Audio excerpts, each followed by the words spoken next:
আসসালামু আলাইকুম, welcome to Mimi's creation news ব্লগে। আজকে আমরা ক্লে দিয়ে অনেক কিছু বানাবো। আমি বানাবো বার্গার, নরিন বানাবে ফুল, আর ওশি বানাবে পাতা। ও প্রথমে ভুলে গিয়েছিল যে ও কী বানাবে, তো আমরা দুজন ডিসাইড করলাম ও পাতা বানাবে। তারপরে আমরা নিজেদের মতো জিনিস নিয়ে নিলাম। তারপর আমরা তিনজন মিলে গল্প করছিলাম। ভাবলাম আজকে তোমাদেরকেও একটা গল্প শোনাই। চলো আজকের গল্পটা শুরু করা যাক।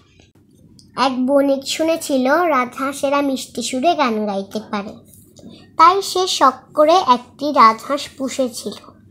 একদিন বণিকের বাড়িতে এক ভোজের আয়োজন হয়েছে। তার বন্ধুরা একসঙ্গে মিলিত হয়ে অনেক আনন্দ করল।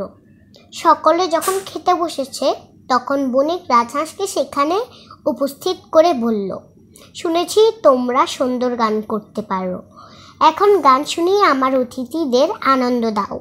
রাজহাঁস কিন্তু চুপটি করে দাঁড়িয়ে রইল, সামান্য শব্দ তার মুখ থেকে বেরোলো না।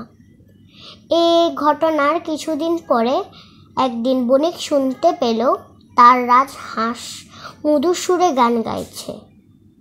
সে রাজহাঁসের কাছে গিয়ে বলল, এই তো দেখছি তুমি দিব্যি গান করছো, সেদিন অতিথিদের সামনে একটা শব্দ করলে না, কেন আমায় এমন অপমান করলে?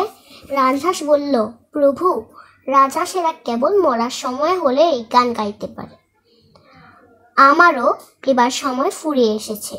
রাজহাঁসের কথা শুনে বণিক বলল, এই কথা যদি আগে জানতাম তাইলে ভোজের দিন তোমাকে বোকার মতো অনুরোধ করতাম না, গলা টিপে ধরলেই তুমি গান করতে বাধ্য হতে। এখান থেকে আমরা কি শিখতে পারলাম?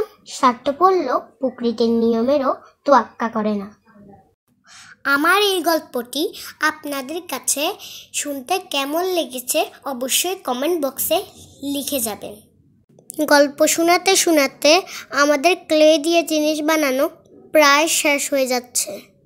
আজকের দিনটাই আমি আমার বন্ধুদের সাথে অনেক মজা করেছিলাম।